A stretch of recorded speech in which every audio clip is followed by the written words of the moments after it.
but I trust we can rely on House Forrester. Forrester Ironwood does seem rather unique. Yes, Your Grace. It would be a shame to see it fall into the hands of another house. I imagine you'd do almost anything to prevent that from happening, wouldn't you? Ask any Lannister, and they'd do whatever was necessary to save Casterly Rock. It would be unfortunate to see another house lay claim to what's yours. Yes, Your Grace. I would do anything. I see. What would you have the girl do, Cersei? It's not as if she fought beside the Starks, wielding a battle axe for the Northern Army. It raises an interesting question, I suppose. Can we truly blame those who end up on the wrong side of the war? Our dear Marjorie here was betrothed to Renly Baratheon on the false assumption that he would one day rule the Seven Kingdoms.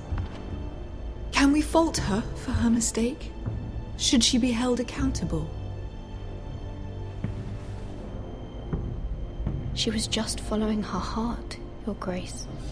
And the very same heart so quickly led her to my son. If there's a point to this, I hope you find it quickly. Loyalty can be such a hard thing to define. This city alone is filled with all sorts of ambitious opportunists looking to reinvent themselves, pretending to be something they're not. Who knows what lurks within their hearts? You are a girl from the north, here in service to Lady Marjorie. One can only assume her interests are yours. Yet loyalty to a king, that must be absolute, beyond question. And if your loyalties were to become conflicted between your king and the very person whom you serve, what would you do then? I'm sure she would... Let the girl answer the question. I would be true to the king, Your Grace. Well said. I was beginning to worry you didn't have your priorities straight. She is a threat to the crown, isn't she?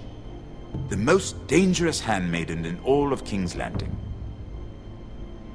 My sense is this girl will say almost anything to get what she wants. Which is not very encouraging. I'd like a word with you, if I may. Of course, Your Grace.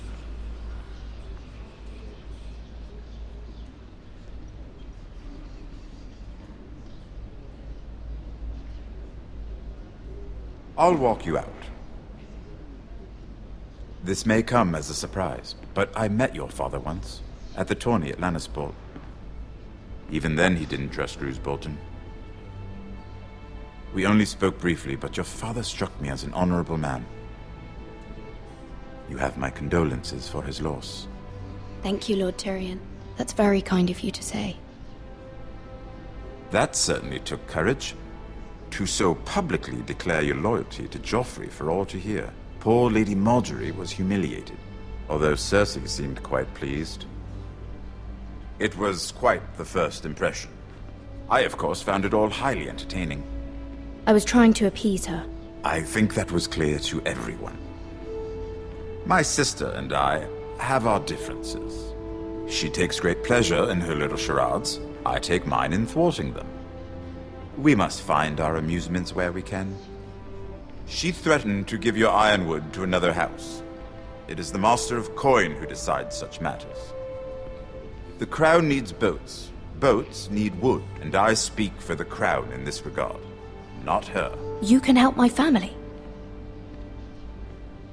I suppose the Crown could be persuaded to secure Ironwood from House Forrester. Lady Marjorie might not look favorably on such an alliance, and it would infuriate Cersei. Although what would be amusing for me might prove rather dangerous for you and your house. Are you willing to risk that? It may be far too dangerous. It's a risk I'm willing to take, Lord Tyrion. Please. You are a brave girl, aren't you? I'll consider it. Now, if you'll excuse me, I promised Sansa I would join her for dinner tonight. 3 beautiful bottles of Dornish wine await my arrival. I hope we meet again.